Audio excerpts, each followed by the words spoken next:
Friends, இது நம்ம ஒரு சேனல், நமக்கான சேனல். நம்ம சேனலில் இப்போ என்ன பார்க்க போகிறோம் அப்படின்னு பார்த்தீங்கன்னா, நம்ம பாரதிதாசன் யூனிவர்சிட்டி டிஸ்டன்ஸ் எஜுகேஷனில் இந்த நவம்பர் 2025 நடந்த எக்ஸாமோட ரிசல்ட்டை ஒன் பை ஒன்னாக விட்டுட்டுருக்காங்க. ஏற்கனவே பிஜியில் ஒரு 2 டிபார்ட்மெண்ட் விட்டுருந்தாங்க, அதுக்கப்புறம் யூஜி விட்டாங்க, அதுக்கப்புறம் பிஜி ஃபுல்லாகவே விட்டுட்டாங்க. இப்போ வந்து பார்த்தீங்கன்னா பிஎல்ஐஸ், அதாவது பார்த்தீங்கன்னா bachelor of library science and information technology, அந்த இதுக்கு பார்த்தீங்கன்னா லைப்ரரி சயின்ஸ் அந்த கோர்ஸுக்கு உண்டான 1 இயர் கோர்ஸுக்கு உண்டான ரிசல்ட் விட்டுருக்காங்க. இப்போ மார்னிங் பார்த்தீங்கன்னா ரிமைனிங் இருக்கிற யூஜி டிபார்ட்மெண்ட் சயின்ஸ் குரூப் எல்லாத்துக்குமே விட்டுருந்தாங்க.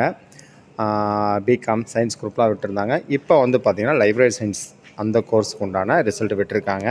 நீங்கள் எப்போதும் போல நம்ம யூனிவர்சிட்டியோட வெப்சைட் BDUCD அந்த போயிட்டிங்கன்னா அதில் வந்து பார்த்திங்கன்னா அந்த ஹோம் பேஜில் November 2025 exam result UG and PG all சப்ஜெக்ட்ஸுக்குமே இதோட வந்துருச்சு.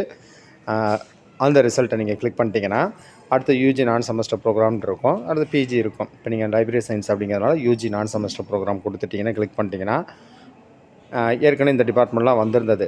தமிழ்லேருந்து இங்கிலீஷில் ஆரம்பித்து பாட்டனி, அதுக்கப்புறம் பார்த்திங்கன்னா சுவாலஜி வரைக்கும் வந்தது. இப்போ வந்து பார்த்திங்கன்னா BLIS bachelor of library and information science இந்த ரிசல்ட் வந்திருக்கும். இதை நீங்கள் கிளிக் பண்ணிங்கன்னா உங்களோட ரெஜிஸ்டர் நம்பர் கேட்கும். இந்த ரெஜிஸ்டர் நம்பர் கேட்டோன்னா நீங்கள் ரெஜிஸ்டர் நம்பர் கொடுத்துட்டு சப்மிட் கொடுத்துட்டிங்கன்னா உங்களோட ரிசல்ட் யூசியில் எல்லாம் காலண்டர் இயர் இருப்பீங்க, அகாடமிக் இயரில் எதுவும் எழுதியிருந்தீங்க அப்படின்னா அவங்களும் நீங்கள் எழுதிக்கலாம். யூசி காலண்டர் இயர் அந்த ஸ்டூடெண்ட்ஸ் வந்து பார்த்திங்கன்னா உங்களோட ரெஜிஸ்டர் நம்பர் ஃபுல்லாக கொடுத்துட்டு ஃபுல்லாக உங்களோட ஹால் டிக்கெட் இருக்கிற மாதிரி கொடுத்துட்டு சப்மிட் கொடுத்துட்டிங்கன்னா உங்களோட சென்டர் கோடு, ரெஜிஸ்டர் நம்பர், அதுக்கப்புறம் ப்ரோக்ராம் என்ன அந்த சப்ஜெக்டோடு சேர்த்து ஃபுல்லாகவே வரும்.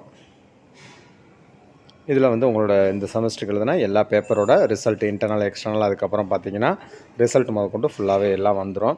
இதிலே வந்து பார்த்திங்கன்னா கீழே வந்து பிரிண்ட்டுங்கிற ஒரு ஆப்ஷன் இருக்கும். அந்த பிரிண்ட்டுங்கிற ஆப்ஷன் கொடுத்து நீங்கள் என்ன பண்ணிக்கலாம் அப்படின்னா உங்கள் ரிசல்ட்டு காப்பியை சேவ் பண்ணி வச்சுக்கலாம்.